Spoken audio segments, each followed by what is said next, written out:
Mesdames, Messieurs, chers collègues, chères étudiantes, chers étudiants, en tant que président de la Sorbonne Nouvelle, je suis ravi d'accueillir Djaïli Amadou Amal, écrivaine reconnue, et reconnue notamment avec la cérémonie de docteur honoris causa qui a eu lieu hier. Et elle nous a fait l'honneur de participer à cette cérémonie. Nous lui avons remis donc les insignes de docteur honoris causa, ce qui est très important pour toute notre communauté parce que les valeurs, ses combats et sa trajectoire artistique correspondent à ce que nous privilégions au sein de l'université. Ça correspond exactement à l'identité de notre université. Je vais donner tout de suite la parole à notre vice-présidente culture et Vide Campus, qui va compléter mon propos. À toutes et à tous, je souhaite une très très bonne conférence avec Madame Amal.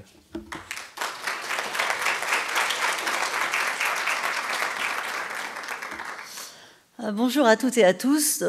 Quelques mots pour préciser ce qu'est une cérémonie de remise de doctorat honoris causa, parce que les étudiantes et les étudiants ne le savent peut-être pas. C'est la remise d'une distinction, le doctorat, donc d'un doctorat honorifique à une personnalité qui a été choisie par l'université en raison de son parcours et souvent de ses engagements exceptionnels. Donc je ne vais pas vous présenter les engagements exceptionnels de Djaïli Amadou Amal, puisqu'elle prendra elle-même la parole, la conférence sera modérée, mais je voudrais dire seulement deux choses à son sujet.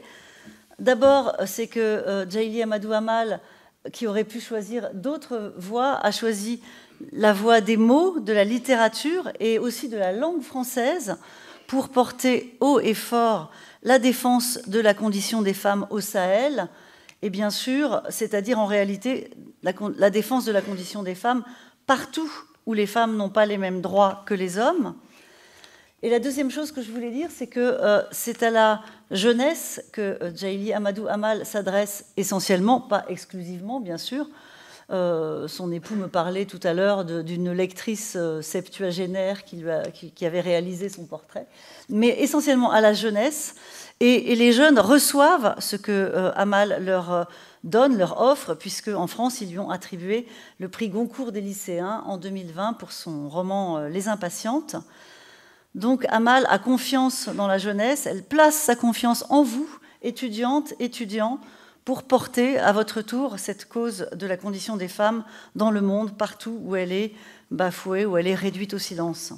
Donc merci à vous d'être présentes, d'être présents. Merci également aux éditions Emmanuel Colas d'avoir contribué à l'organisation et au bon déroulement de cette conférence. Un immense merci à Djaïli Amadou Amal pour sa présence généreuse sur notre campus Nation, le campus des étudiantes et des étudiants aujourd'hui. Et donc je cède maintenant la parole à Anne-Isabelle François, maîtresse de conférences en littérature comparée et directrice adjointe de l'unité de formation et de recherche littérature linguistique et didactique, qui va modérer cette conférence. Bonne conférence à toutes et à tous.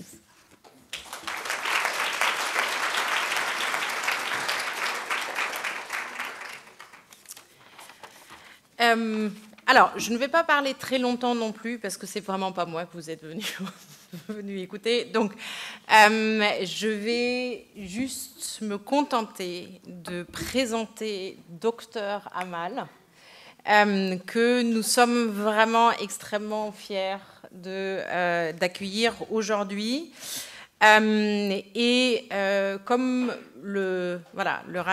me le racontait ce matin une de nos secrétaires de département qui a assisté hier à cette très belle cérémonie, donc qui expliquait à son petit-fils, enfin à son petit garçon, ce que signifiait cette cérémonie.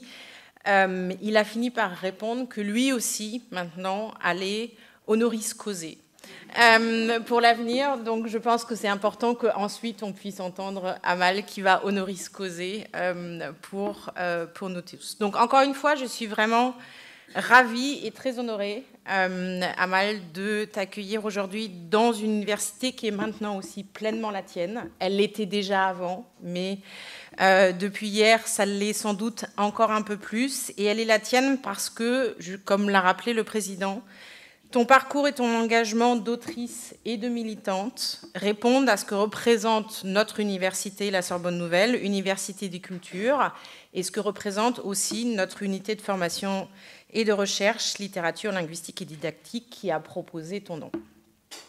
Donc, je vais juste faire une rapide présentation de ton parcours, parce que tu en parleras de manière beaucoup plus informée et de manière beaucoup plus éloquente que moi.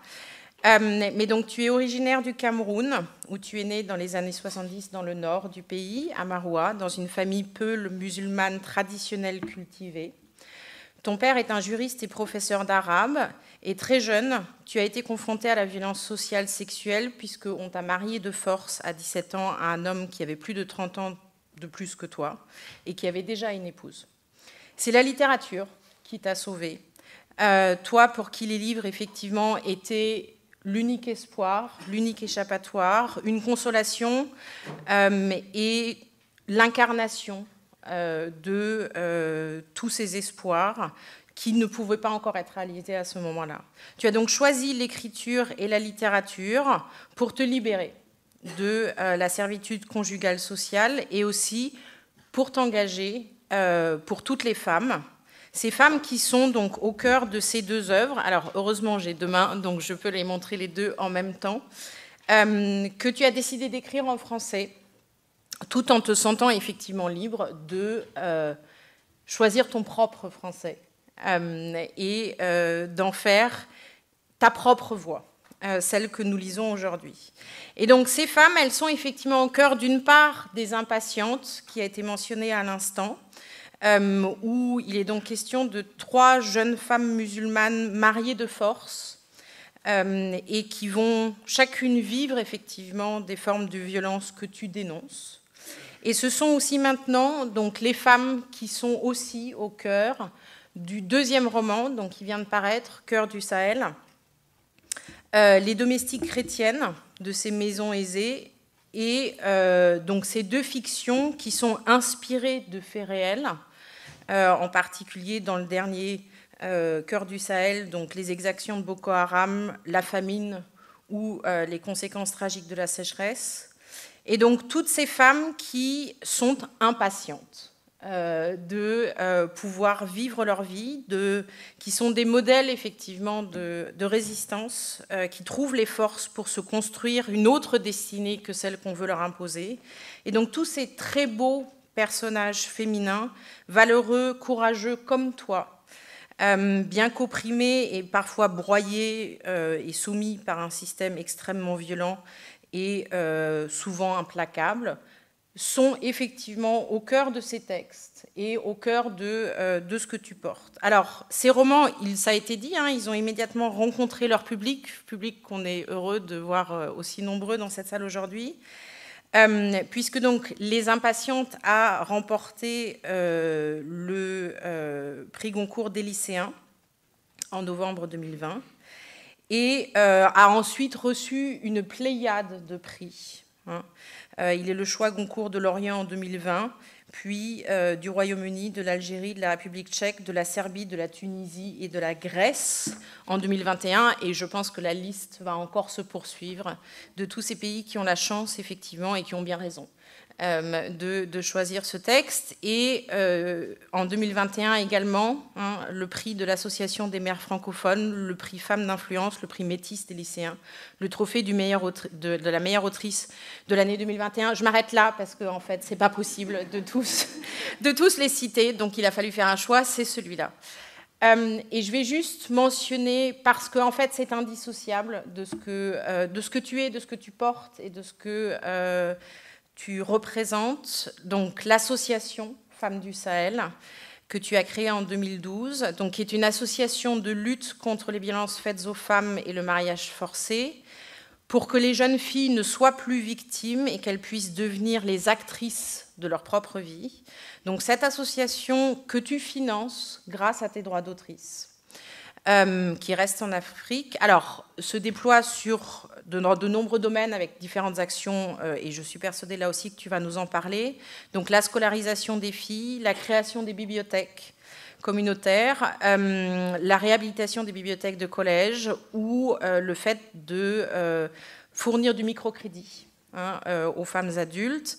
Et c'est aussi sans doute à ce titre, bien que pas exclusivement, que tu as été nommée ambassadrice de l'UNICEF, et qui d'autre mieux que toi pourrait l'être. Donc vraiment un très grand merci. Je m'arrête là.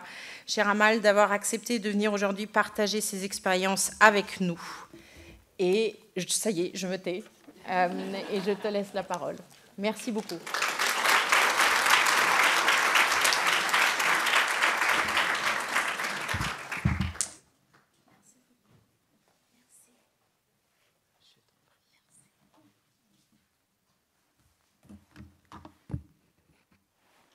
Bonjour à tous et merci d'être là si nombreux et merci de me mettre la pression. Merci beaucoup, Monsieur le Président, de m'accueillir dans cette université dont j'ai entendu la première fois le nom quand je lisais les petits livres que mon père avait pour apprendre la langue française, puisqu'il est arabophone. Et déjà, on pouvait y lire l'université de Sorbonne et ça me faisait rêver alors que je n'avais que 4 ans et que j'avais appris à lire. Merci beaucoup. Donc j'ai la pression, mais je vais faire semblant. Et donc là, quand on m'a demandé de faire cette conférence, je me suis dit, parlons des livres, soyons fous, mais surtout parlons de la condition des femmes dans le Sahel. Et donc, j'ai intitulé la conférence « La condition des femmes au Sahel sous le prisme des romans Les Impatientes et Cœur du Sahel ». Tous les deux aux éditions Emmanuel Colas et disponibles aujourd'hui. Donc, mesdames et messieurs, avant tout propos, je voudrais remercier l'Université Sorbonne Nouvelle de m'accueillir pour cette conférence qui intervient après le doctorat honoris causa qui m'a été décerné ce lundi, donc hier. C'est donc à plus d'un titre un grand honneur pour moi de donner cette conférence sur le thème de la condition des femmes au Sahel, sous le prisme de mes romans Les Impatientes et Cœur du Sahel. Puis-je vous adresser mes chaleureux remerciements pour votre présence. Je rappelle ici que la bande sahélienne d'Afrique regroupe au sens large 10 pays que sont le Burkina Faso, la Guinée, le Mali, le Sénégal, le Cameroun, le Nigeria, le Niger, le Tchad, la Gambie et la Mauritanie. Dans une société où le rôle dévolu à la femme se révèle marginal, quand cette dernière n'est pas simplement la cible des discriminations qui la confinent dans un statut de figurante et de soumise, aux prises avec la précarité et l'avilissement, la femme censée être une partenaire à part entière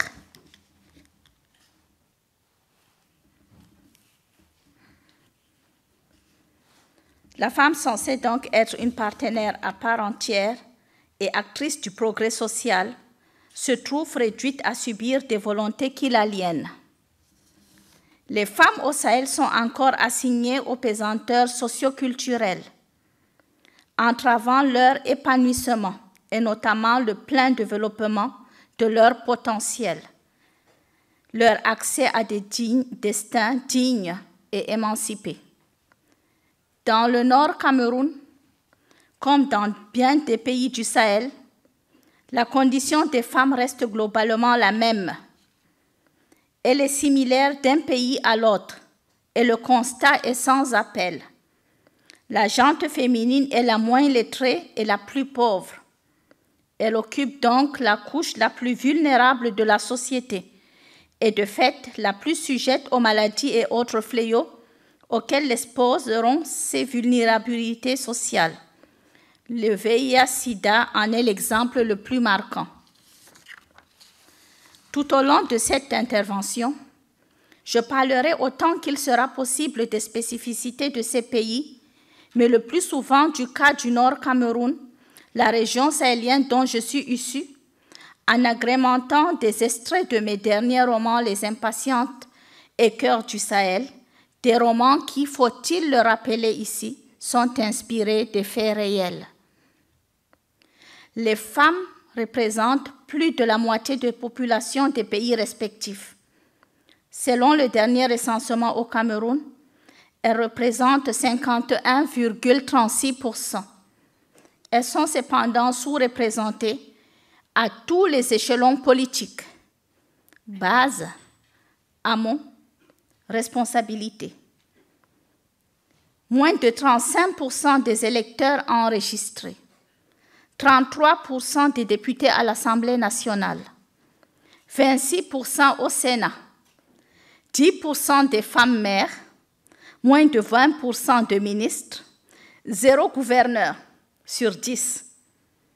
Environ 58% des filles sont mariées avant 18 ans au Nord Cameroun. 85% des moins de 24 ans sont analphabètes. On est là dans un cercle vicieux d'extrême pauvreté et d'ignorance, et par voie de conséquence de soumission. Des chiffres représentatifs de la tendance dans les pays sahéliens. Voilà en quelques mots la condition des femmes dans le Sahel. Quelles en sont donc les principales causes sous-jacentes? Première cause, les pesanteurs socioculturelles. Les pesanteurs socioculturelles ont une forte influence sur la vie des femmes.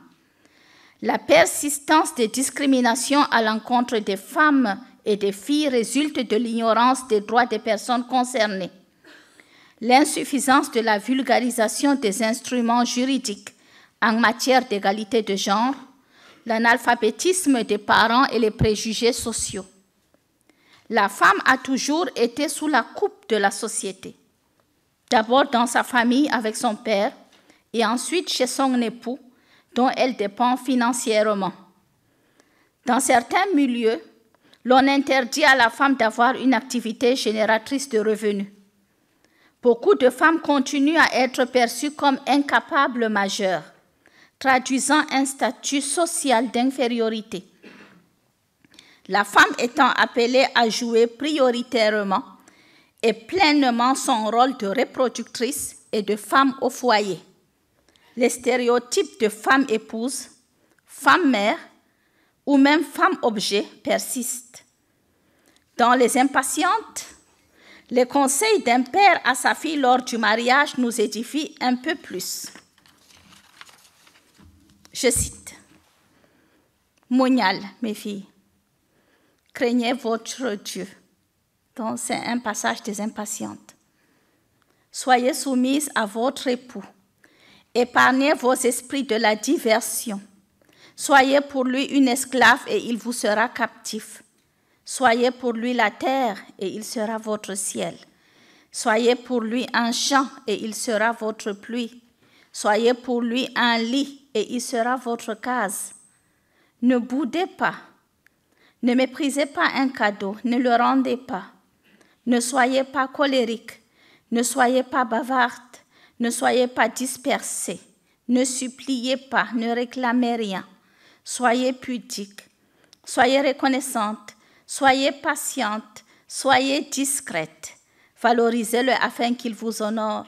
Respectez sa famille et soumettez-vous à elle afin qu'elle vous soutienne. Aidez votre époux. Préservez sa fortune. Préservez sa dignité. Préservez son appétit. Qu'il ne s'affame jamais à cause de votre paresse, de votre mauvaise humeur ou encore à cause de votre mauvaise cuisine.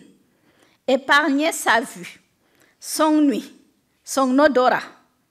Que jamais ses yeux ne soient confrontés à ce qui est sale dans votre nourriture ou dans votre maison. Que jamais ses oreilles n'entendent d'obscénités ou d'insultes provenant de votre bouche. Que jamais son nez ne sente ce qui pue dans votre corps ou dans votre maison. Qu'il ne hume que parfum et encens. Fin de citation. Les pesanteurs socioculturelles entravent l'émancipation de la femme en impactant notamment leur scolarité, influant ainsi grandement sur les considérations traditionnelles et religieuses. Une mauvaise interprétation des formes d'émancipation génère les incompréhensions. L'infériorité de la femme se constate également par le fait que son témoignage ne vaut pas celui de l'homme. Aussi, lit-on dans Les Impatientes, « Acceptez tout de notre époux. Il a toujours raison. Il a tous les droits et nous tous les devoirs. Si le mariage est une réussite, le mérite reviendra à notre obéissance, à notre bon caractère, à nos compromis. Si c'est un échec, ce sera de notre seule faute et la conséquence de notre mauvais comportement, de notre caractère exécrable, de notre manque de retenue. » Plus encore que le fardeau des coutumes et traditions pèse sur les textes de loi de la République. Les tribunaux coutumiers discriminant la femme restent omniprésents et dominants dans les zones rurales, voire au-delà. Malgré le code civil camerounais qui définit l'âge légal du mariage à 16 ans, bon nombre de familles envoient les filles de 13 ans, 14 ans en mariage précoce. Ces mariages coutumiers non protégés par l'état civil, conjugués aux effets de la pauvreté, se terminent au bout d'un périple jalonné, comme c'est souvent le cas de violences conjugales, par les divorces, où les femmes sont chassées de foyers conjugaux pour une peccadille. 75 à 85% des répudiés rentreront chez leurs parents avec au moins un enfant à charge. Manquant du minimum vital, elles basculent généralement dans la prostitution informelle. La mutilation génitale féminine est une pratique courante. Malgré son interdiction, l'excision reste largement répandue au Sahel. Les chiffres sont des plus alarmants, entre autres en Guinée, 97%, au Mali, 91%, et au Burkina Faso, 63%. 500 filles sont encore excisées chaque année au Cameroun et un quart de femmes ont subi le repassage des seins. Le repassage des seins, on n'en parle pas beaucoup. C'est une tradition, c'est une pratique donc traditionnelle répandue au Cameroun, visant à freiner par massage au moyen d'objets chauffés, pierres, pilons, etc., le développement de la poitrine du fait de la puberté. Selon les Nations Unies, le repassage du sein est l'un des 5 crimes les moins signalés liés à la violence sexiste. Cette pratique touche 38% des filles de 11 à 14 ans, notamment donc au Cameroun, mais également dans d'autres pays comme le Burkina Faso. Deuxième cause, la sous-scolarisation. L'importance de l'éducation des filles est généralement ignorée ou tributaire de certains obstacles sociaux.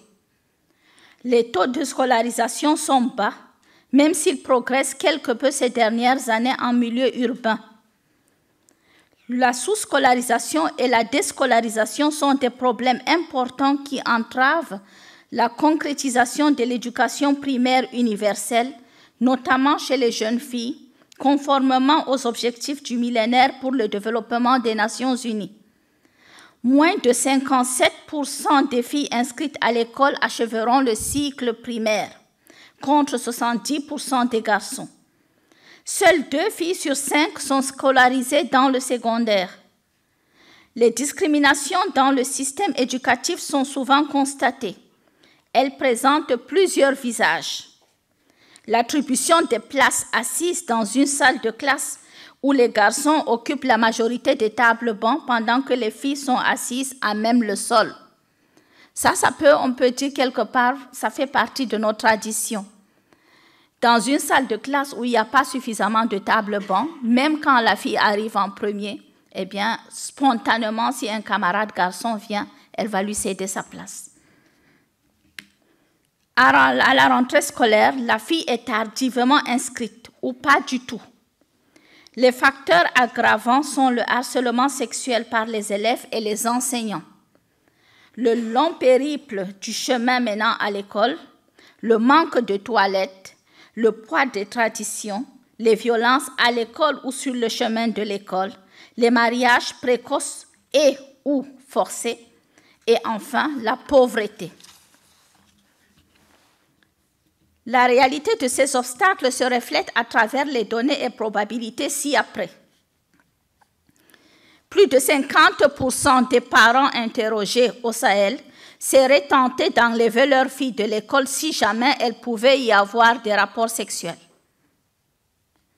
Plus une fille se marie jeune, plus la probabilité qu'elle poursuive des études secondaires est faible.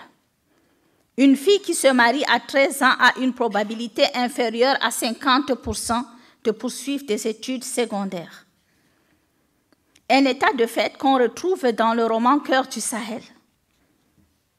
Pourquoi as-tu abandonné les études? Faïdé pousse un soupir agacé. Il est comme tous ces gens aisés de la ville qui ignorent complètement la réalité. L'école aussi peut être un luxe hors de portée de certains. Non, elle n'a pas abandonné. Elle a été obligée de ne plus y aller. C'est différent. Dans la région, la déperdition scolaire est la norme. Ma mère ne pouvait pas payer. La vie est trop difficile. Trop difficile? L'école est presque gratuite. Presque, professeur, mais pas totalement gratuite. Il faut bien payer l'inscription, l'uniforme, les fournitures. Mes parents sont paysans, or il ne pleut presque plus. Et les saisons ont tellement changé que les récoltes sont de plus en plus mauvaises. Je suis la grande sœur, donc je devais attendre que les plus jeunes aient aussi leur chance d'aller à l'école, d'autant plus que ce sont des garçons. C'est dit par une fille. Un sujet qu'on retrouve également dans le roman Les Impatientes. Depuis le cours moyen 2, j'ai vu toutes mes camarades et amies de classe se marier les unes après les autres. Au cours préparatoire, nous étions une 50aine. À présent, nous ne sommes plus que 10. Mais pour moi, comme pour les autres, c'est juste une question de temps. Dans plusieurs groupes ethniques, il existe des croyances religieuses prônant que l'école est sans importance pour les filles. Yacouba Yarou et Gérard, dans leurs études portant sur les provinces Seno et Bani au Burkina Faso, et dans le canton Baya au Mali, mettent en exergue l'influence négative de la mauvaise interprétation de l'islam sur la scolarisation des filles. Evina Akan fait le même constat au Cameroun. Les populations de religion musulmane ou traditionnelle se sont singularisées pendant longtemps par leur faible ouverture à la culture occidentale véhiculée par la scolarisation. L'écrivain Baba Hamadou, qui a également publié ses romans sous le pseudonyme Badiadi Hore Touro, dans son ouvrage Chronique d'une destinée, explique que l'école occidentale est perçue dans les sociétés musulmanes comme une institution chrétienne. La troisième cause, c'est les violences et discriminations. Les violences faites aux femmes dans le Sahel ne sont pas fondamentalement différentes du reste du monde, mais certaines prennent un relief particulier dans des sociétés prises en tenaille entre modernité et tradition, où les conditions socio-économiques difficiles pour la majorité de la population entraînent inévitablement une survulnérabilité de la femme. La vie publique foisonne de discrimination. Elle commence souvent par des comportements et pratiques discriminatoires et des rapports de force déséquilibrés entre les sexes au sein des familles. Plus de 90% des tâches domestiques sont encore effectuées par les femmes. À travail équivalent au Cameroun, comme dans d'autres pays du Sahel, les femmes gagnent 69% du salaire des hommes. Dans ces considérations, nous dénombrons plusieurs formes de violence et discrimination auxquelles est soumise la femme. Le premier cas, c'est le mariage précoce et forcé. Les filles sont mariées précocement, quelquefois avant 12 ans. Dans certains cas, la fiancée a 30 à 50 ans de moins que son partenaire. Et le mariage entre groupes sociaux ou familles est perçu comme moyen de consolider les relations. Dans d'autres cas, la réservation se fait dès la naissance. Une réalité qui n'est pas sans conséquence. 34,4% des décès des adolescentes sont des décès maternels. Au Nord Cameroun, une fille sur 2 est mariée avant 18 ans. Le Niger est le pays où le taux est le plus élevé, 75%. Le Tchad, 68%. La Guinée, 63%. Le Mali, 55%. Le Burkina Faso, 52%.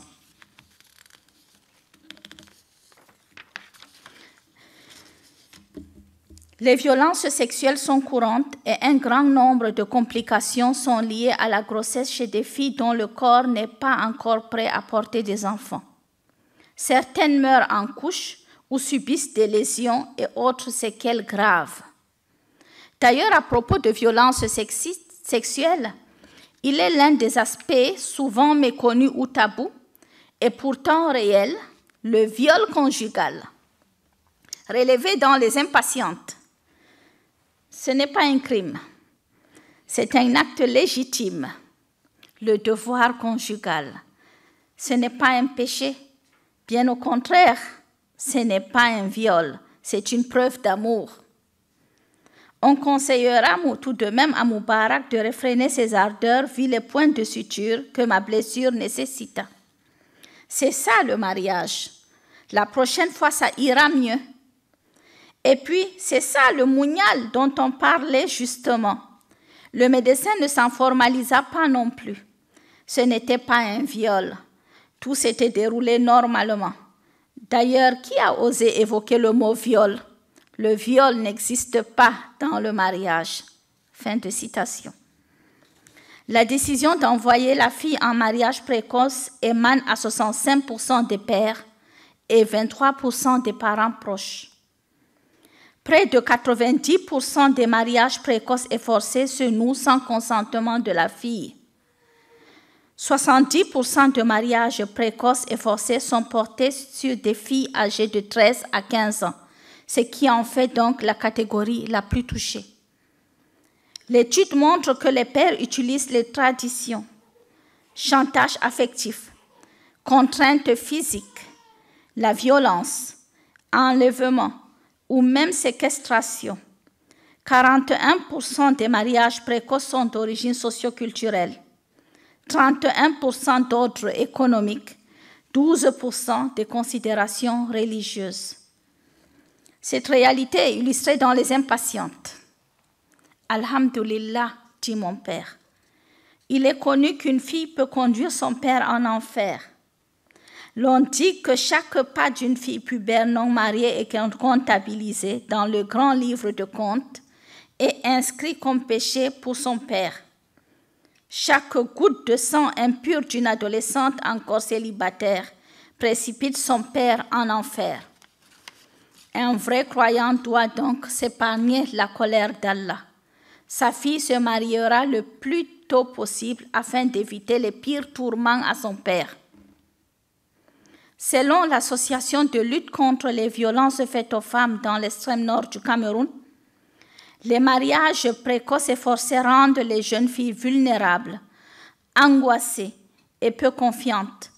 Elles sont incapables de se promouvoir dans la vie courante et sont peu actives dans la vie socio-culturelle. Elles ont peur de se mettre en exergue et n'ont pas d'autonomie personnelle. Elles s'exposent particulièrement aux individus violents et d'autres formes de violence car leur capacité de défense est réduite à cause de l'ignorance et de la peur qu'elles développent elles-mêmes. Elles sont donc exposées au traumatisme sexuel, au viol toute leur vie. Le deuxième cas, c'est les violences conjugales et familiales.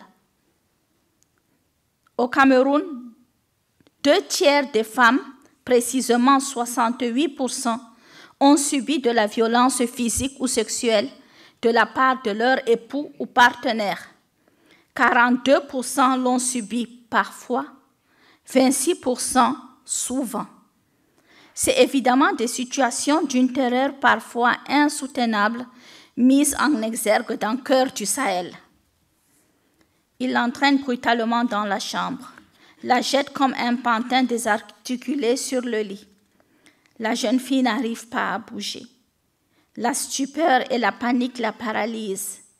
Elle veut crier mais ne parvient pas à ouvrir la bouche ni à émettre le moindre son.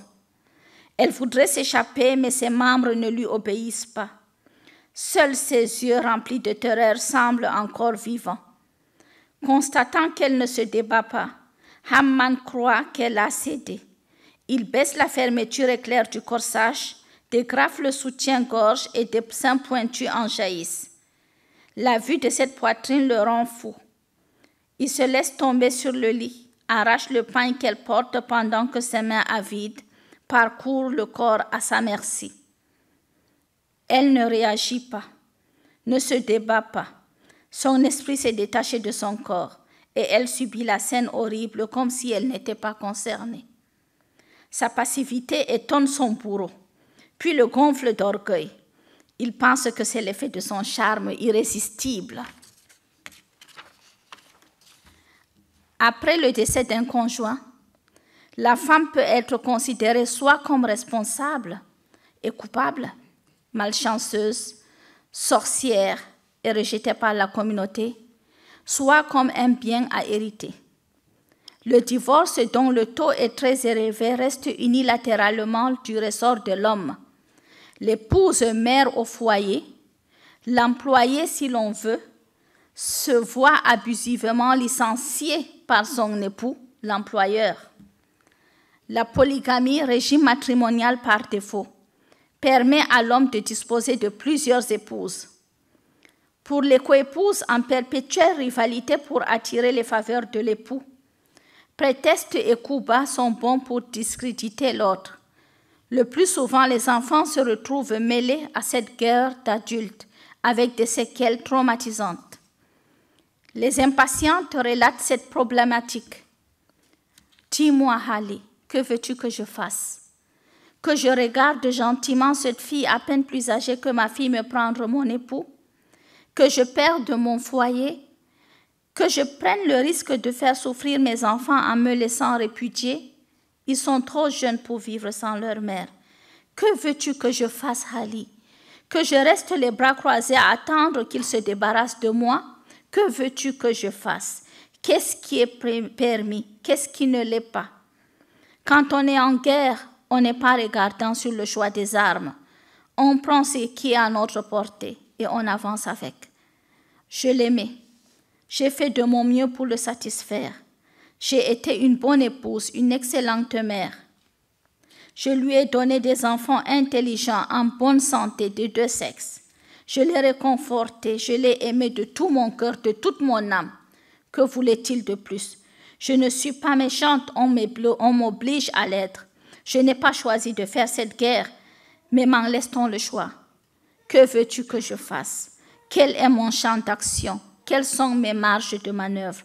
Ai-je vraiment de choix? Selon Fatoumata Harber, enseignante et militante des droits de l'homme au Mali, la femme est vue dans nos traditions comme un souffre-douleur.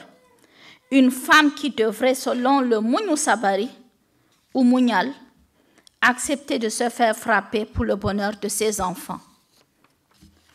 Dans certaines ethnies, existe encore le rap des filles. Celles-ci sont convoitées, celles qui sont donc convoitées, sont ciblées par les hommes qui les kidnappent, même en public. Si forte que soit la jeune fille, l'homme cherchera des renforts pour l'immobiliser et la violer sans que quiconque intervienne et des fois sous le silence complice des autorités administratives. Nous retrouvons ce sujet dans le cœur du Sahel. Ces gens de la ville, tu sais comment ils sont, et si elle se fait violer? Ou pire, ici aussi un homme peut l'enlever, la violer et l'épouser de force. Tu ne peux rien y faire. Violer relève d'ailleurs de la tradition et c'est ce qui risque de se produire si elle s'attarde encore plus longtemps. Et plus haut, dans le même roman, on peut lire « Chez vous, on se marie à quel âge? quand on veut ou quand la famille veut. Le mariage peut bien se passer si on rencontre un homme gentil qu'on aime, mais ça peut aussi virer à la catastrophe si on doit subir un mariage forcé par le rap, comme cela arrive encore souvent. Mais c'est quoi cette histoire de mariage par le rap? J'en ai jamais entendu parler. Eh bien, si tu tombes sur un soupirant trop possessif, il peut t'enlever même si tu ne le veux pas. C'est une tradition. Cette année, mon amie Fanta s'est fait épouser par son kidnappeur malgré sa réticence. Personne au village n'a trouvé à y redire. C'est la tradition et on évite de critiquer les traditions. C'est un mariage reconnu et accepté. Elle est donc restée au village. T'enlever? Mais c'est horrible, c'est un sauvage. Et ta famille peut le laisser faire? Faïdé esquisse un sourire. Oui, c'est barbare de se faire enlever et épouser de force. Mais un mariage forcé reste un mariage forcé, même s'il se passe en ville entre familles bien comme il faut. Un mariage forcé est toujours forcé quand il repose sur la persuasion, le chantage affectif, les menaces ou invoque le prétexte de la religion. Et la barbarie reste la même. Troisième cas, les violences économiques. En zone urbaine, les femmes restent encore dépendantes de leurs conjoints. La société voudrait que les femmes restent à la maison et s'occupent des tâches domestiques, tandis que les hommes s'occupent des finances. Quelquefois, même quand la femme est instruite et peut travailler, son emploi est conditionné par l'approbation de l'époux. Dépendance économique égale soumission totale et vulnérabilité. L'insuffisance des crédits octroyés aux femmes constitue également dans cet ordre d'idées un facteur déterminant dans la non-autonomie financière de ces dernières. En zone rurale, il arrive que la femme porte toute la famille. À elle les cultures potagères, le petit élevage, la corvée d'eau. Bien que les femmes apportent environ 80% des ressources alimentaires de la famille, ces dernières n'ont pas souvent le droit d'acquérir ou d'hériter une parcelle de terre. La femme exploite donc la parcelle de son conjoint et ce dernier a le droit de regard sur les récoltes. Les dépenses pour suivre les canons de beauté actuels représentent aussi de fortes contraintes physiques et économiques. Rester des heures immobiles pour se faire des tresses, du tatouage au nez, maquillage, épilation et même des privations de nourriture, les fameux régimes, ou au contraire le gavage des filles, pratique concernant encore 40% des filles en Mauritanie, sans oublier les budgets pour l'habillement, les bijoux, etc. Quatrième cause, les changements climatiques. Les changements climatiques affectent particulièrement les femmes et accentuent les inégalités entre les genres, renforçant ainsi les différences hommes-femmes face à leur vulnérabilité et capacité de réponse aux catastrophes naturelles. Les femmes assurent les besoins alimentaires, les soins de santé et l'éducation malgré leur faible statut social et économique.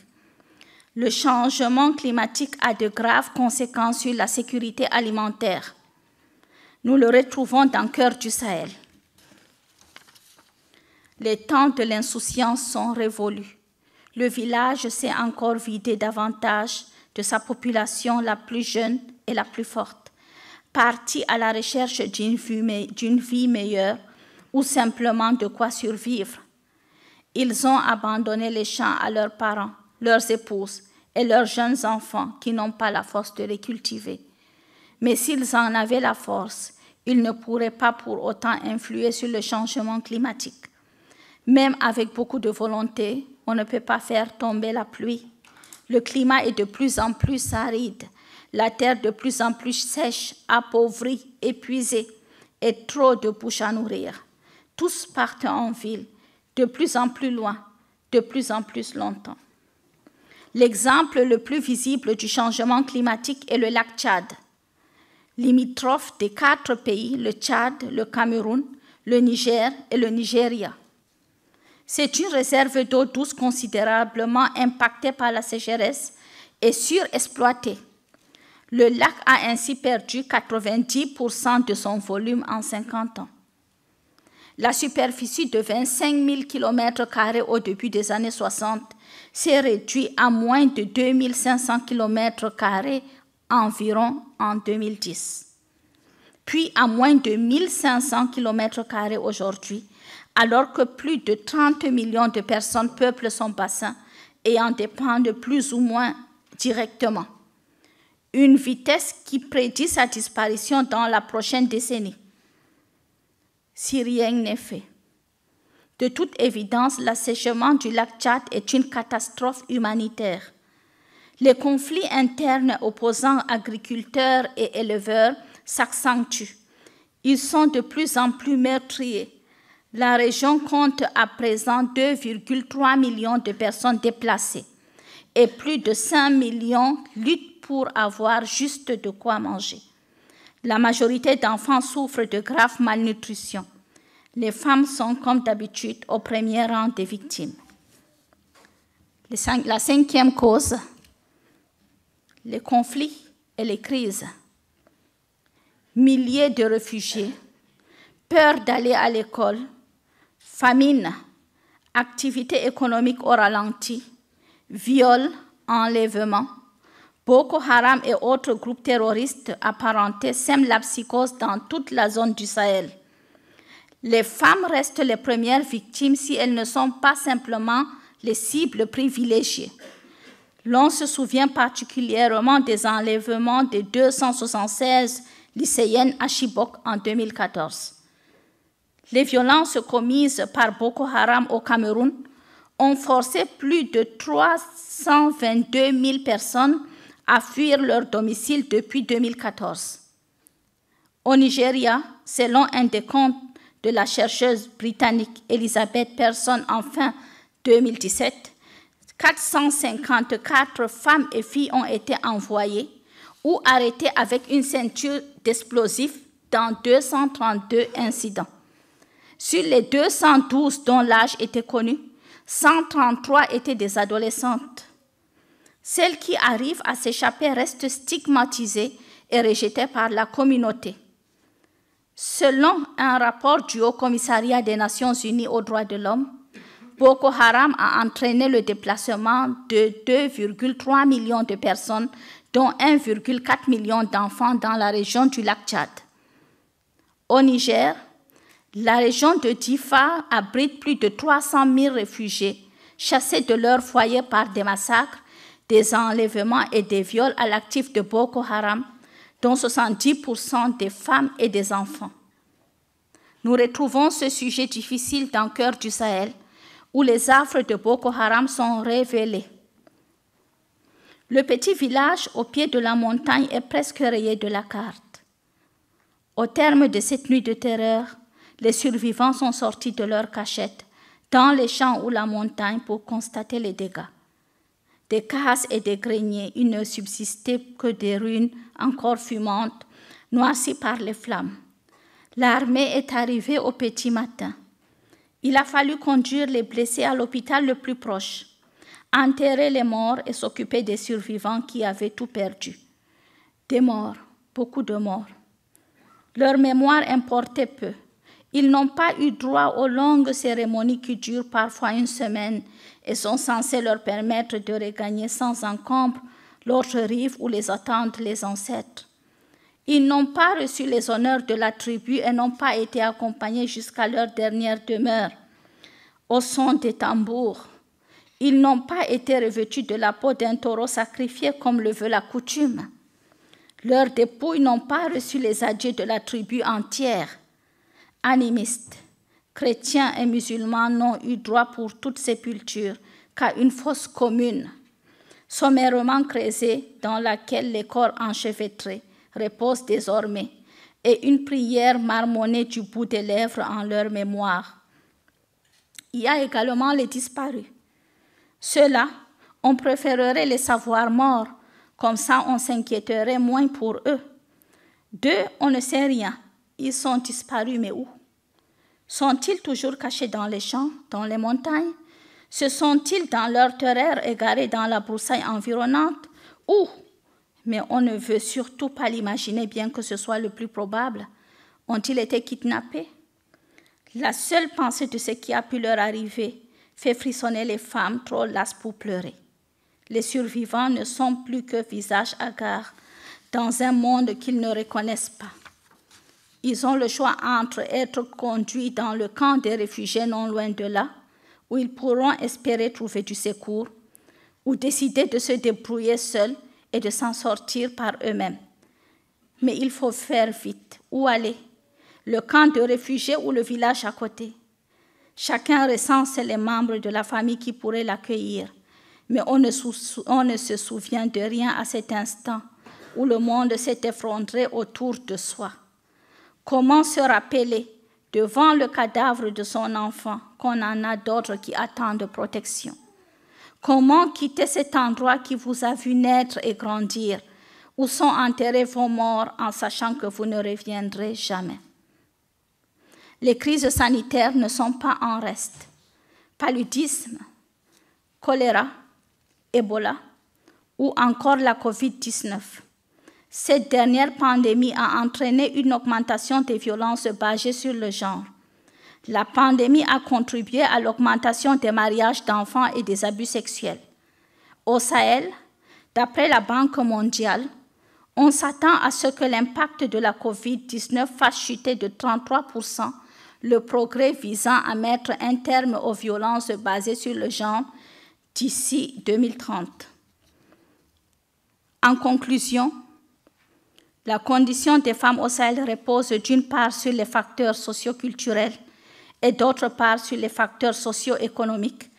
Les entraves à leur accomplissement social et professionnel les accablent dès leur enfance et ne les quittent plus. Ces entraves impactent leur éducation, leur vie privée, leur vie professionnelle. Elles impactent en somme leur existence dans toutes ses dimensions, les assignant à une précarité et à une vulnérabilité qui leur nie souvent leur dignité sociale. Et pourtant, c'est bien sur la femme que repose essentiellement l'éducation des enfants et le quotidien familial. Et c'est bien là le principal facteur de la fragilité des sociétés sahéliennes aux prises avec des conflits et autres crises qui ont pour effet direct d'aggraver la condition des femmes. J'ai grandi dans un environnement où, d'une certaine façon, rien ne me prédestinait à être écrivaine et a fortiori à être ici devant vous et donner une conférence sur la condition des femmes dans le Sahel, mon univers natal. Dans l'adversité, j'ai eu cette chance, pour le moins inattendue, de trouver refuge dans la lecture. C'est la lecture qui m'a éveillée à la prise de conscience. Le Sahel, contre toute attente, a façonné mes convictions sociales. Axé sur la condition de la femme, thème central de mes trames romanesques. J'ai subi cette condition. J'emporte un pan de l'héritage social, comme il en est de même pour les femmes issues de cette ère géographique de l'Afrique. Il faut que tout cela évolue de façon positive et décisive. Il faut que cela change. Les objectifs du millénaire des Nations Unies pour le développement, malgré les efforts que l'on peut souligner ici et là selon les pays, sont encore bien loin d'être atteints. Ce sont des efforts encore de portée limitée. En divers endroits, la condition des femmes se dégrade vertigineusement. Aucune solution d'envergure ne peut révéler son efficacité si elle ne repose pas sur le triple impératif suivant, éducationnel, économique et maîtrise, voire éradication des conflits, dont les actions de mise en œuvre devront être coordonnées, aussi bien sur les plans religieux, régionaux, nationaux, internationaux, selon une politique spécifique, mettant en synergie les pays concernés, appelés à mutualiser les moyens et à partager les mêmes objectifs et ambitions, dans un esprit d'intérêt et de vision commun à court, moyen et long terme. C'est certainement l'un des défis majeurs qui se posent à ces pays dont dépend l'avenir des populations, aussi bien les femmes que les hommes, et il est impérieux de relever ces défis. Pour certaines femmes, un trop grand nombre, il est malheureusement tard, elles en sont mortes. C'est d'abord à elles que vont mes pensées profondes en ce moment particulier. D'autres n'en sont pas mortes. Mais au fait, ne le sont-elles pas également? C'est le cas de Hindou, que le lecteur des Impatientes rencontrera en fin de la deuxième partie. J'ai changé. Je ne suis pas malade. Les autres s'alarment pour rien. Je suis juste oppressée. Pourquoi m'empêche-t-on de respirer? Je suffoque dans la pénombre de cette chambre. On dit que je suis folle. Ça m'inquiète un peu. Le suis-je vraiment? Tous ces gens qui me tournent autour me rendent anxieuse. Ces regards inquisiteurs, ils ont des affirmations de plus en plus tranchées sur mon état. J'ai peur des horreurs pleines de certitudes qu'ils débitent. Je suis soucieuse. J'ai changé. On dit que je suis folle. Dans toute la maison, les haut-parleurs diffusent le Coran. Il y a du bruit, beaucoup trop. Cela me donne des bourdonnements dans la tête. Trop de gens parlent en même temps. Je crie pour me faire entendre. Je hurle pour qu'on arrête ce tapage qui martèle mon cerveau. On me regarde avec tristesse. Je dois vraiment être possédée. Ce n'est pas un bruit, c'est simplement la place maudite du livre sacré. On dit que je suis folle et que j'ai changé. On dit que je suis malade et que je ne devrais pas bouger. On dit même que je deviens dangereuse. Ce djinn qui me hante doit être un mal car je ne supporte plus la vue de mon mari, ni d'ailleurs celle plus rare de mon père ou de mes oncles. On confirme que je suis folle. On commence à m'attacher. Il paraît que je cherche à fuir. Ce n'est pas vrai. Je cherche juste à respirer. Pourquoi m'empêche-t-on de respirer, de voir la lumière du soleil? Pourquoi me prive-t-on d'air? Je ne suis pas folle. Si je ne mange pas, c'est à cause de la boule que j'ai au fond de la gorge, de mon estomac si noué qu'aucune goutte d'eau ne peut plus y accéder. Si je ne suis pas folle, si j'entends des voix, ce n'est pas celle du djinn, c'est juste la voix de mon père, la voix de mon époux et celle de mon oncle, la voix de tous les hommes de ma famille. Mounial, Mounial, patience, ne les entendez-vous pas aussi? Je ne suis pas folle. Si je me déshabille, c'est pour mieux inspirer tout l'oxygène de la terre. C'est pour mieux humer le parfum des fleurs et mieux sentir le souffle d'air frais sur ma peau nue. Trop d'étoffes m'ont déjà étouffée de la tête aux pieds, des pieds à la tête. Non, je ne suis pas folle. Pourquoi m'empêchez-vous de respirer? Pourquoi m'empêchez-vous de vivre? Mesdames et messieurs, ainsi s'achève cette conférence. Je suis surtout là pour répondre à vos questions et je vous remercie de votre aimable attention. Merci beaucoup. Merci.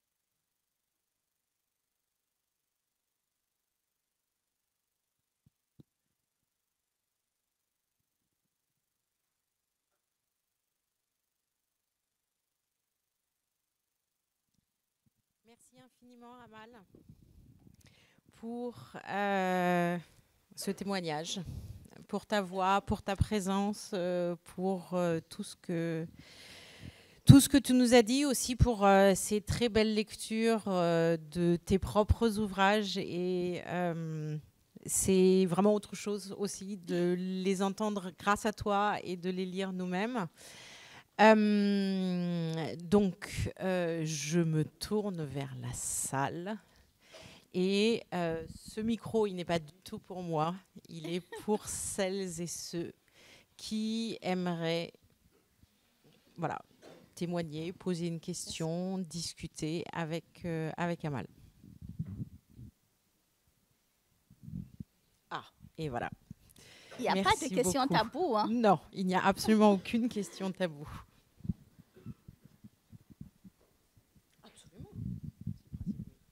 Bonjour. Je suis. Merci de votre très belle conférence. Je suis Delphine Christ. Je suis ravie d'être ici. Moi, je viens de l'Afrique de l'Ouest, de la Côte d'Ivoire. Et je suis vraiment heureuse de voir une femme avec une telle force de persévérance, un tel pouvoir de convaincre, de conviction tel que vous avez. Franchement, merci, bravo. Et vous avez fait ma journée parce que je sors d'ici avec... Moi-même, je suis écrivain, j'ai sorti 2 romans parlant de la condition de la femme dans mon pays, en Côte d'Ivoire. Et je pense que vous êtes au-dessus du soleil. Vous êtes vraiment... Vous avez illuminé ma journée. Merci beaucoup, merci. J'ai l'impression... je ne sais pas, vous représentez tellement beaucoup. Et j'ai vécu cette galère-là aussi en Côte d'Ivoire, la pauvreté, la condition des jeunes femmes qui se prostituent parce qu'elles ne peuvent pas manger un repas par jour. Et on se donne le devoir après, quand on est sorti, de traduire tout cela pour pouvoir lutter contre ces fléaux-là. Vous en avez tellement cité, vous avez tellement de choses à combattre. Je ne sais pas où vous tirez votre force, mais merci. Bravo. Merci beaucoup, merci.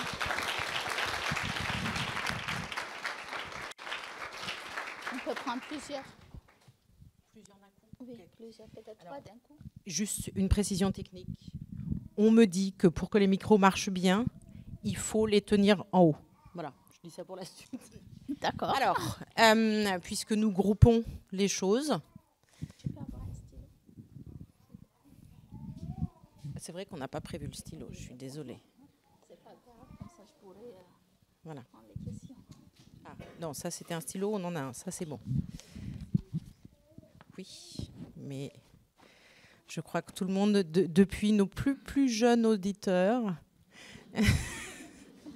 jusqu'aux plus âgés, nous avons tous été très émus et très impressionnés aussi par ce que tu as dit.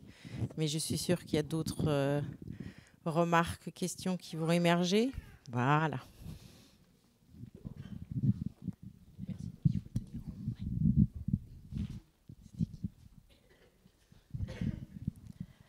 Alors déjà, j'aimerais remercier du coup à notre merveilleuse autrice d'être venue. Et merci aussi pour ce merveilleux discours. Et j'aimerais d'abord parler en tant qu'étudiante en littérature pour représenter un peu l'établissement, mais aussi en tant que Camerounaise moi-même. Ma mère elle vient de Bana. Elle a grandi à Penja et depuis toujours, on vient vraiment d'une famille on est une famille d'Amazon, si on peut dire ça comme ça. Et par le fait que j'ai grandi par une famille majoritairement féminine, j'ai dû voir de mes propres yeux beaucoup d'abus. Et même si c'est vrai que les femmes que j'ai grandi avec sont extrêmement fortes et ont vécu beaucoup de choses, ont réussi à survivre par beaucoup de violences. Par exemple, ma mère aussi, qui est mon exemple et aussi ma force en même temps. Car elle aussi qui a œuvré pour les droits des femmes en tant que représentante de la GEC, donc Association catholique. Et par conséquent, j'ai vraiment eu beaucoup de résonance, par exemple, pour les actions de votre association. Et par conséquent, j'aimerais savoir s'il y aurait des projets par la suite, si vous avez prévu, par exemple, d'autres méthodes de collecte de fonds, par exemple, ou même d'autres rencontres avec d'autres jeunes femmes qui aussi doivent avoir vécu la même chose que vous, ou probablement ont besoin d'encouragement pour justement sortir de cas de précarité que beaucoup de pays tels que le Cameroun ou même l'Afrique de l'Ouest ou même toute l'Afrique peut ressentir.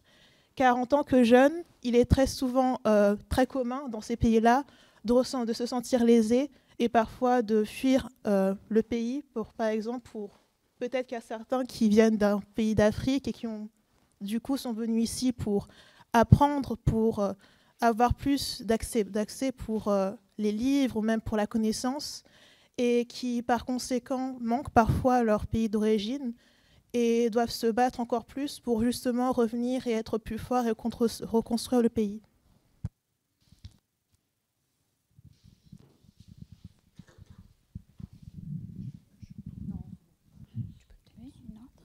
Une autre question? Ok. Oui. Si on prend plusieurs, ça permet de répondre. Si on en prend plusieurs d'un coup, ça permet de les couper. Bonjour, Madame Amal. Bonjour. Bonjour, cher auditoire. Alors, c'est quand même poignant de vous écouter et de vous lire quand on vient de ces régions-là. Je vous avoue que moi, je vous ai découvert grâce à une chronique que Célia Sadaï, qui est dans cette université, animée sur Africulture. Et le lendemain, quand j'ai acheté votre ouvrage, sans vous mentir, je l'ai lu et j'ai pleuré. Je vous fais d'abord, je vous parle d'abord d'une personne que je connaissais très bien, une personne réelle, que j'ai découvert dans votre fiction.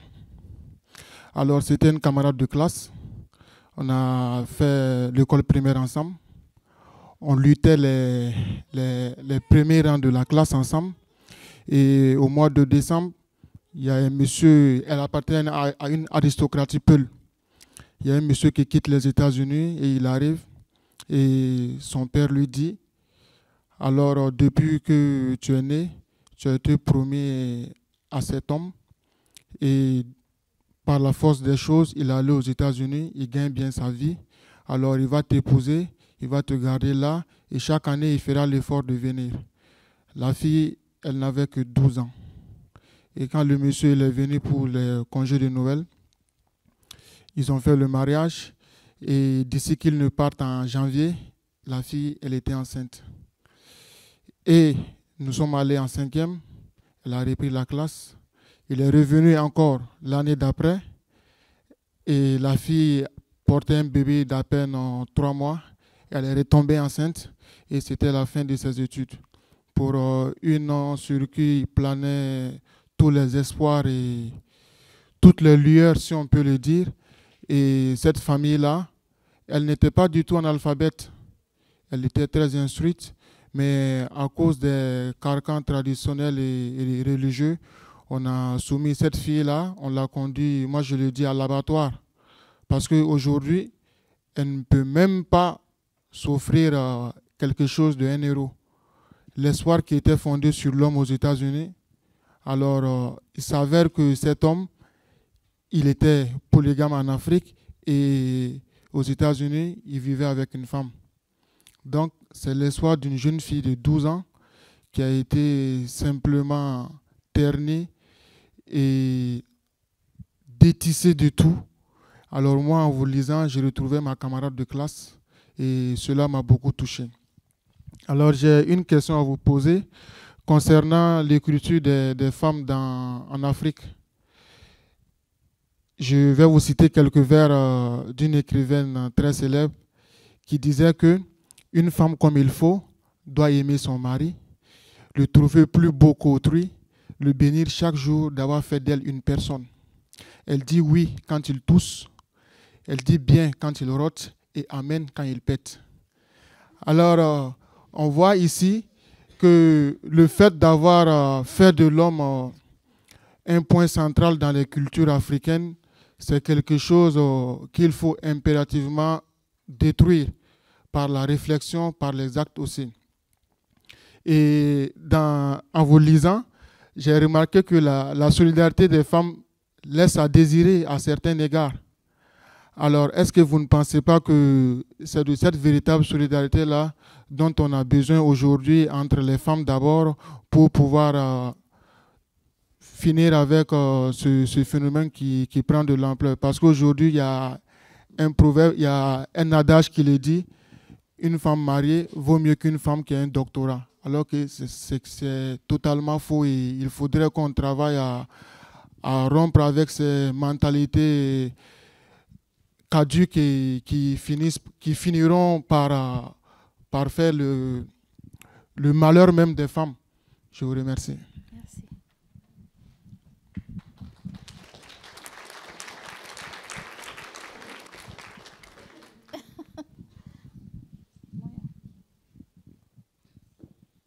On prend plusieurs questions parce qu'on peut les couper après sur les réponses. Bonjour tout le monde. Bonjour. Bonjour. Je ne sais pas par où commencer parce que je suis très très émue. On se connaît. T'es une... T'es là, je ne sais pas, j'ai pas de mots. Mais donc quand tu lisais tout à l'heure, j'étais en pleurs complètement parce que... d'un côté, en fait, moi, je suis née au Cameroun, comme tu le sais. On est de la même région, à l'extrême nord du Cameroun.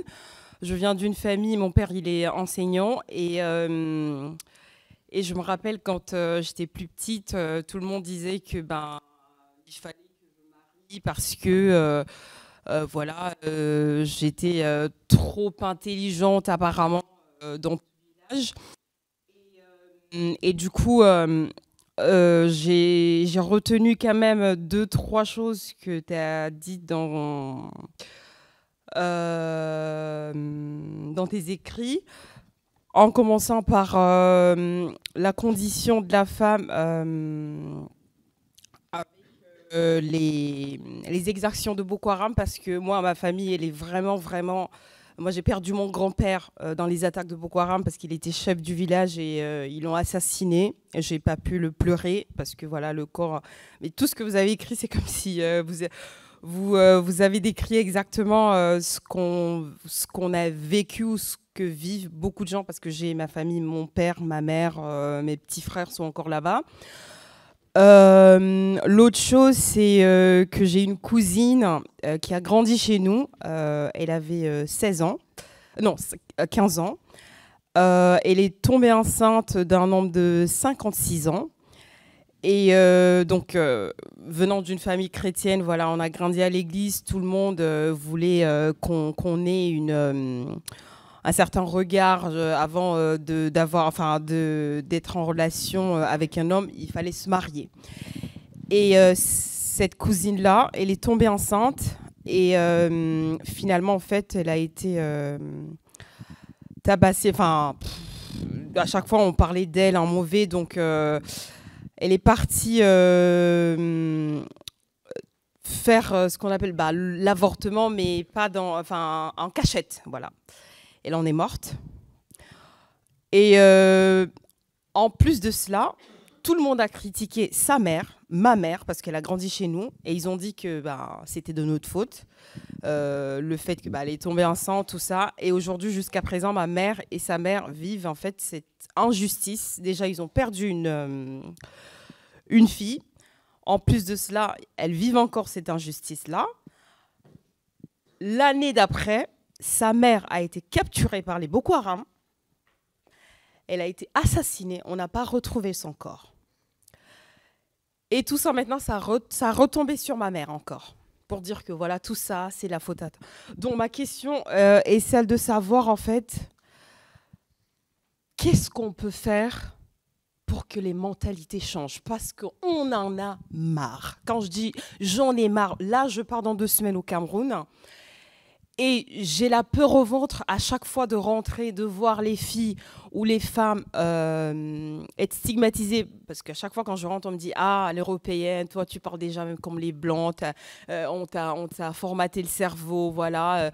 Tu penses maintenant, tu fais même plus, tu me dis que tu n'aimes pas faire la cuisine, le ménage, tout ça. Tu es vraiment comme une blanche, machin. » Et l'autre truc, c'est... Est-ce que, avec tout ce que toi, tu as fait jusqu'ici, tu représentes très bien le Cameroun, la femme africaine qui a grandi en Afrique, qui a fait ses études en Afrique, qui a sorti plein de trucs. Est-ce qu'on ne peut pas faire ce genre de conférence pour changer de mentalité, pour avoir une discussion entre femmes, hommes, donner la parole à ces personnes-là, victimes de ces injustices-là? Est-ce que ça serait possible ou pas? Merci beaucoup. Merci. Merci beaucoup. Eh bien, ça marche? Merci beaucoup pour les témoignages, les questions. Merci beaucoup aussi. Je vais essayer, au lieu de répondre aux questions, vous raconter une histoire, mon histoire. parce que mon histoire répond quelque part à toutes vos questions. Et ensuite, on pourra évidemment continuer les débats. Comme je l'ai dit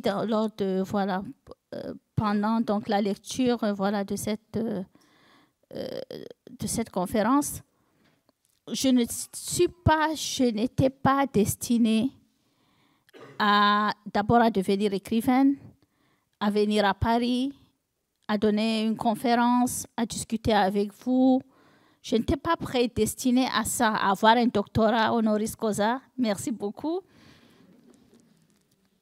Non, mais c'est vrai. Donc, du coup, quand je suis rentrée hier, j'ai dit à mon époux, appelle-moi docteur.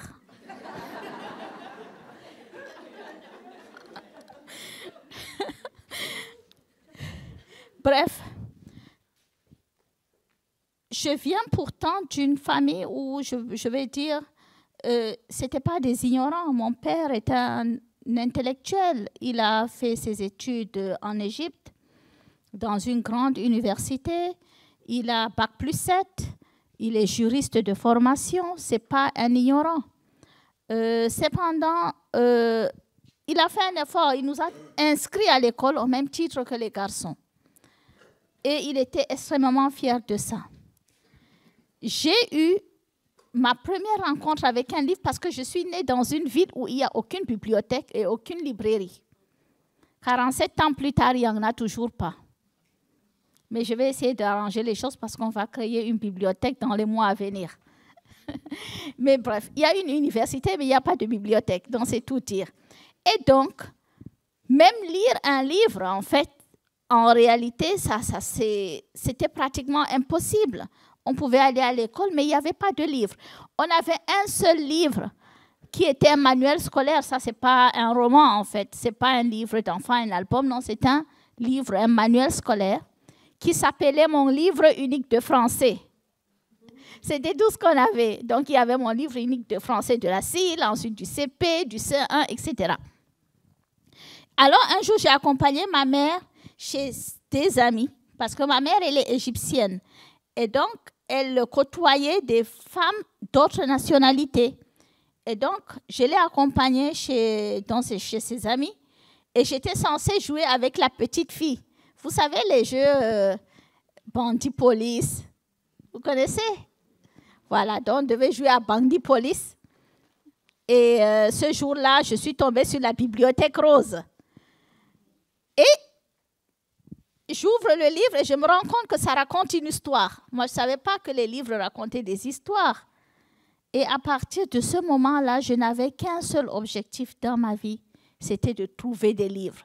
Parce que j'avais passé un moment extraordinaire, plus merveilleux que les moments où ma tante me racontait des contes. Et moi qui aime tellement les histoires, eh bien, j'étais totalement emportée. Alors, j'ai commencé à me renseigner autour de moi. Est-ce qu'il y a des livres? Comment je vais faire pour trouver ce genre de livres où il y avait des histoires? Alors, il y avait une camarade de classe. Vous savez, le genre de camarade toujours à vous énerver. Vous voyez ce genre-là? Toujours agaçante, etc. Bref, cette fille-là, elle m'a dit avec son air agaçante, oui, mais nous, à l'église catholique, on a des livres. Sauf que moi, je suis musulmane. Comment je fais pour aller à l'église catholique? J'attendais que les parents fassent la sieste la nuit, enfin l'après-midi. Comme il fait très, très chaud, quand les parents entrent pour faire la sieste, donc moi, je me faufilais tranquillement. En fait, j'avais la chance que l'église catholique, c'était dans notre quartier. Bon, ce n'est pas un conseil que je donne aux plus petits, hein, surtout aux bébés qui pleuraient tout à l'heure.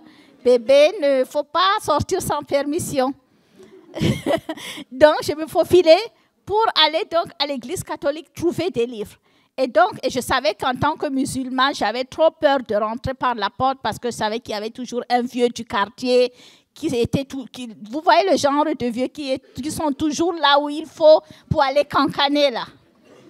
Donc, moi, j'escaladais, je grimpais sur un arbre, j'escaladais le mur de l'église catholique, par derrière, évidemment, pour que personne ne me voie, pour entrer à l'église et trouver des livres. Ça peut être très rigolo aujourd'hui quand je le raconte, mais c'est ça qui a changé ma vie. La seule différence qu'il y a eu entre mes camarades qui se sont toutes mariées, 12 ans, 13 ans, 14 ans maximum. Et moi, c'est juste que moi, j'avais lu. Et elles n'avaient pas lu. C'était juste ça. Donc, ce sont les livres qui ont conditionné toute ma vie. Et c'est grâce aux livres que j'ai compris que je pouvais être autre chose que ce à quoi on me prédestinait. Donc, quand mon père a su, pour la petite histoire, que j'ai escaladé le mur de l'église catholique, évidemment, je suis rentrée à la maison un après-midi, j'ai trouvé qu'il y avait les branches de nimier gagnées. Si on rentre à la maison et qu'on trouve qu'il y a les branches de nimier, pour toutes les filles du Sahel, là devant, elles savent de quoi je parle. Eh bien, vous savez qu'il y a une bonne correction qui vous attend. Mais mon père a eu quand même cette humanité, je veux dire, de me poser la question juste, pourquoi tu escalades le mur de l'église catholique? Et moi, j'ai juste répondu pour chercher des livres. Il m'a regardé d'un air genre... et puis il m'a dit, la prochaine fois, rentre par la grande porte. C'est ça qui a fait la différence. Mais n'empêche, je suis allée au collège. À partir de mes 12 ans, ou plutôt à partir même de mes 10 ans, j'avais commencé à avoir des prétendants. À 12 ans, c'était chaque jour un prétendant qui venait à la maison pour demander ma main. C'était même devenu un harcèlement que subissaient mes parents. Alors, à 14 ans, pour me protéger quelque part, parce que c'est ça qu'eux, ils disent, et pour se protéger, surtout parce qu'ils en avaient marre de voir les gens défiler chez eux, ils ont décidé de me fiancer. Et ils m'ont juste posé la question, d'accord, choisi parmi les prétendants. J'avais 14 ans, qu'est-ce que j'en sais, moi, de qui j'ai envie d'épouser? Moi, je savais juste lire les Arlequins. Et à cette époque-là, vous savez, quand vous lisez les Arlequins à 14 ans, que vous rêvez du grand amour, eh bien, le grand amour, il prend juste le visage romantique, voilà, de ce que vous imaginez être le grand amour. C'est tout. Eh bien, à 14 ans, quand mes parents m'ont demandé de choisir, je ne pouvais pas en réalité choisir. Et parmi mes prétendants, il y avait un jeune garçon que je ne connaissais pas plus que ça, mais c'était le meilleur ami, enfin, c'était le grand frère de mes meilleurs amis. Alors, je l'ai choisi parce qu'il était le grand frère de mes meilleurs amis. Et puis, parce que je ne voulais pas avoir des problèmes avec mes meilleurs amis. Et donc, OK, ça n'a pas changé ma vie. Et ils ont célébré des fiançailles où, bien entendu, ni le fiancé ni la fiancée n'étaient là. C'était les fiançailles entre les parents. Et donc, après, je continuais à vivre ma vie jusqu'à ce que, un jour, j'aille à une parade. Ça s'appelle le défilé du 20 mai. Je dis bien le 20 mai parce que c'est la fête nationale au Cameroun. Et à cette occasion-là, il y a une parade pour tous les élèves de toutes les écoles de la ville. On devait faire une sorte de défilé devant les autorités administratives. Je suis allée au défilé avec mes camarades. J'étais contente parce que normalement, c'est une belle journée. Sauf que l'après-midi, toutes ces autorités administratives sont venues demander ma main. Bon, j'avais du succès. Enfin, bref, ils ne se sont pas contentés juste de demander ma main. Parmi elles, il y avait le maire de la ville qui avait 53 ans ou 56 ans à l'époque, alors que je n'avais même pas 17 ans. Cet homme-là, il a demandé ma main le 20 mai. Il m'a épousée le 1er juillet. C'était non seulement un mariage précoce et forcé, mais c'était comme la plupart des mariages précoces et forcés. Ça s'est passé par le chantage à mes parents, le chantage affectif qu'ensuite mes parents m'ont fait, la persuasion, la violence, etc. Je n'ai absolument pas eu le choix. Et je rappelle, malgré tout ce qu'on a dit, que le mariage précoce et forcé reste quand même la violence la plus pernicieuse qui soit, parce que c'est une violence qui entraîne automatiquement toutes les autres formes de violence. Et évidemment, quand on dit que ça se passe par la persuasion, on vous persuade, même pas que c'est pour votre bien, mais que vous devez le faire pour l'honneur de la famille, que vous devez le faire parce que vous ne voulez pas faire honte. C'est ce qu'ils vous disent, hein? Tu ne veux pas me faire honte. Il faut que tu acceptes parce que il y a le collègue de ton père qui est venu dire que non, en fait, c'est parce qu'on ne peut pas dire non aux voisins, c'est parce qu'il y a un oncle qui a promis. En fait, on vous dit, accepte d'épouser cet homme-là parce qu'il y a un oncle qui a promis ta main. C'est aussi simple que ça. Et on vous persuade que vous, si vous refusez, vous êtes une mauvaise fille. Tout simplement. Enfin, en fait, comme on est dans une société où on vous apprend que le regard de l'autre et ce que l'autre pense de vous est tellement important, ça rejoint votre question, en fait. Donc, c'est le regard d'autrui en réalité qui vous dit si vous êtes une bonne personne ou pas, si vous êtes digne ou pas. Et le regard d'autrui et le commentaire d'autrui devient donc extrêmement important pour vous. Quand j'ai décidé de quitter le mariage, parce que j'ai eu des filles, pour moi, c'est le fait que je savais que si je restais là, mes filles allaient subir également le mariage précoce et forcé. C'est ça qui m'a décidé à partir. Mais ce n'était pas facile. Je ne suis pas forcément une héroïne et je ne me suis pas levée de bon matin en me disant « ça y est, je suis forte, je m'en vais ». Non, c'était beaucoup plus compliqué que ça.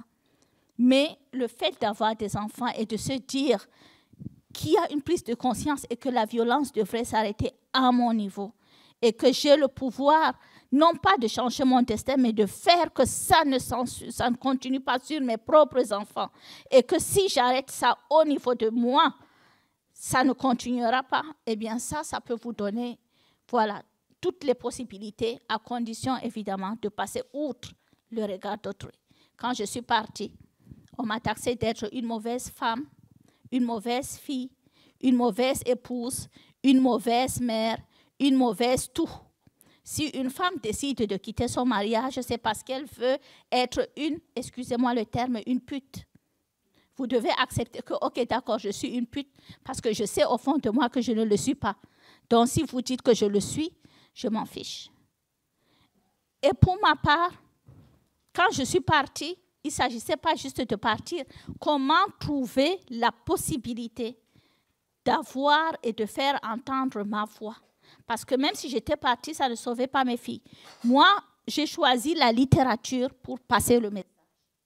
Mais on peut choisir, il y a plein de choses. Ce n'est pas forcément que ça passe par la littérature. Ça peut passer par autre chose, par d'autres formes de possibilités de communiquer, tout simplement. Donc, pour ma part, j'ai choisi la littérature. J'ai écrit, j'ai publié mon roman.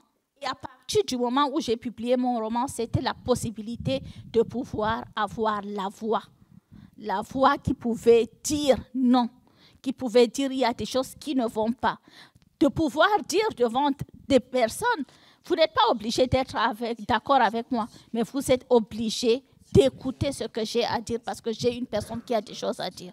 C'est tout simplement ça. Donc, et pour moi, donc, c'est passé comme ça. Donc, ça rejoint votre témoignage, en fait. Pourquoi on lutte contre le mariage précoce et forcé?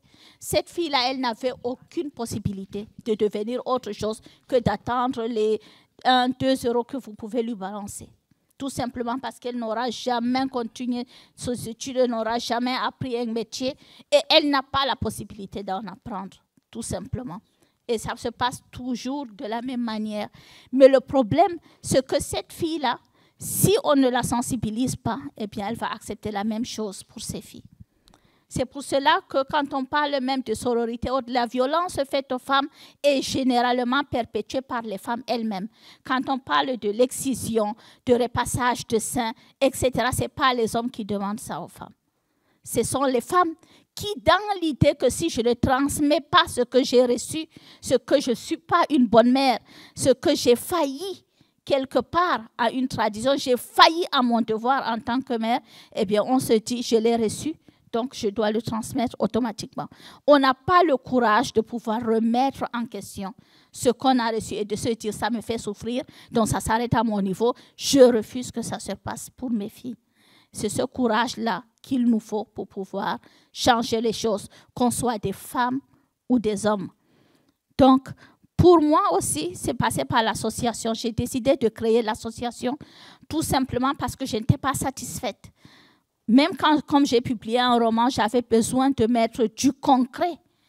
Et donc de me dire ensuite, OK, j'ai brisé les tabous, OK, on a parlé d'un sujet dont on ne parle pas. Qu'est-ce que je fais ensuite concrètement? Et donc moi, j'ai décidé de créer l'association pour pouvoir éduquer le plus de filles possible, les mettre à l'école, payer la scolarité, payer les fournitures, sensibiliser. Et on fait beaucoup de sensibilisation dans les collèges, dans les lycées, sur l'importance de l'éducation, l'importance d'avoir, pour les filles, d'avoir des diplômes. Le diplôme, c'est extrêmement important. Et d'ailleurs, moi, je le dis aux filles, le premier mari de la femme, c'est son diplôme. N'écoutez pas ceux qui vous disent que les diplômes ne sont pas importants. Le diplôme, c'est la chose la plus importante pour une fille, finalement. Parce que c'est la seule possibilité.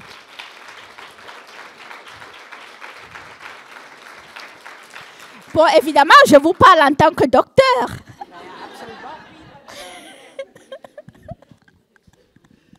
Donc, vous voyez le diplôme. Le diplôme, je suis d'accord, est absolument essentiel. C'est pas moi qui vais dire le contraire. Exactement. Donc, le diplôme, c'est extrêmement important. N'ayez pas honte. Et vous savez ce qui se passe? L'autre jour, ma fille m'a fait une remarque.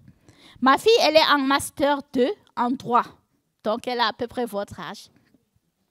Et donc, ma fille, elle m'a dit, « Maman, tu te rends compte que quand j'étais en 4e, j'avais plus de prétendants que maintenant ?» C'est vrai, en fait.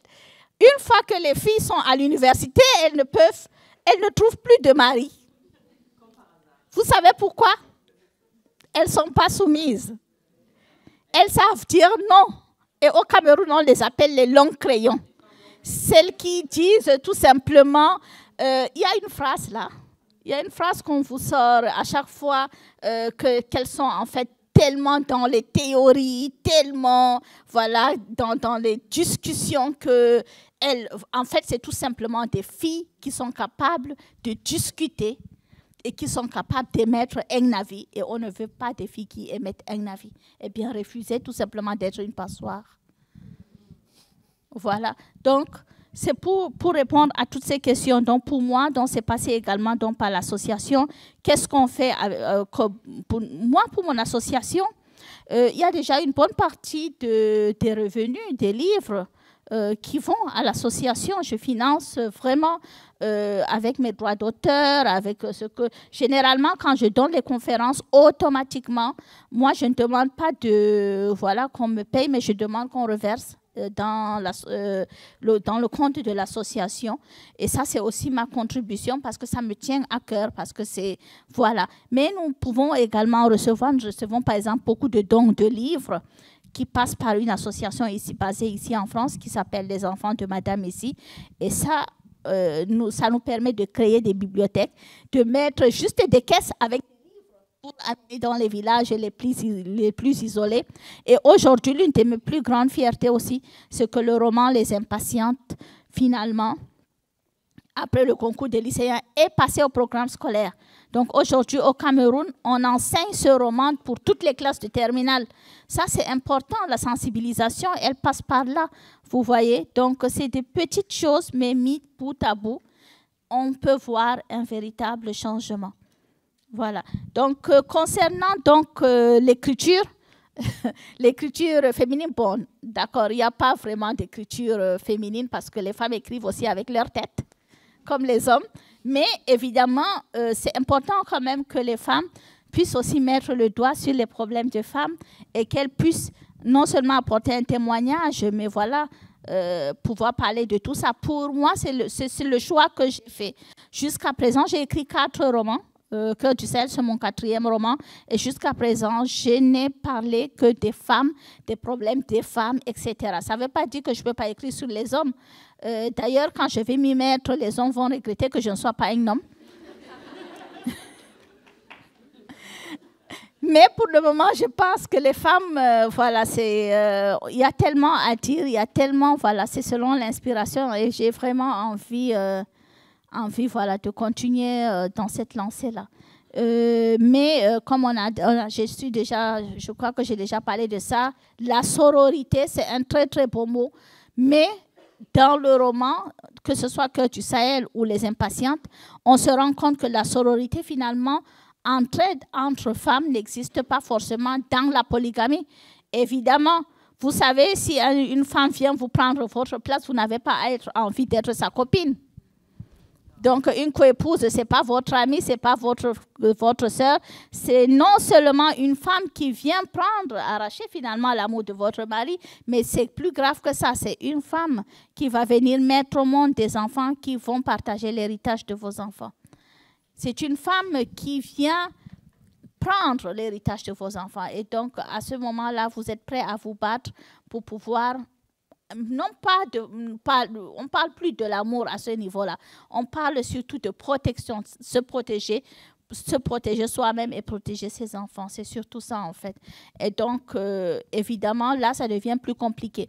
Mais s'il y avait effectivement la sororité, je commençais par dire qu'il y avait 52% de femmes dans ces pays. Pourquoi jusqu'à présent, on n'a pas de femmes présidentes? Pas en France aussi. Non. Ça veut dire que quelque part, il y a des femmes candidates, mais bon, pas la dernière. Ça, c'est bien volé par voter. Non, on est d'accord. Même si c'est une femme. Mais bon, soyons raisonnables. Mais s'il y a une femme gentille et tout, positive, avec des beaux discours, qui est candidate, eh bien, les femmes devraient d'abord, voilà, dans ce sens-là. Je pense qu'on a fait Alors, toutes des oui, questions. et je suis désolée parce qu'on pourrait vraiment rester ici des heures à t'écouter. C'est une université, il y a cours dans 10 minutes dans cette salle. Mais, et c'est un mais, alors on va d'une part d'abord laisser Abdoulaye Diallo, donc, qui est notre vice-président étudiant, qui souhaite dire un mot.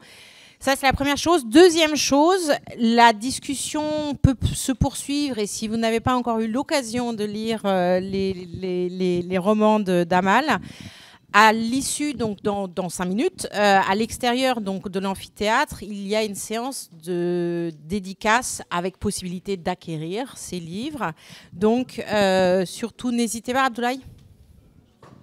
Bah, vous vouliez dire un mot? Bah oui, vous montez. Il faut jouer le jeu. Je reste debout. Ah non, mais 2 minutes. Bonjour à toutes et à tous. C'est avec beaucoup d'humilité que je prends la parole pour m'adresser à vous, mes camarades étudiantes et étudiants. Je pense qu'on se connaît déjà, mais bon, c'est pas ça le plus important. Il n'y a pas beaucoup de choses à dire après tout ce qui est dit ici. Mais par contre, je vais revenir sur une chose et ça répondra quelque part aux questions qui ont été posées ici. Parce que c'était comment ça s'appelle, le mot que je souhaitais dire avant même que ces questions-là soient posées. Aujourd'hui, nous sommes les jeunes et nous sommes l'avenir de ce monde en fait. Qu'est-ce qu'il faut faire? Est-ce qu'il faut rester derrière les tables, venir dans les universités, apprendre et puis voilà, c'est fini, faire les examens, obtenir le diplôme? Oui, c'est une possibilité.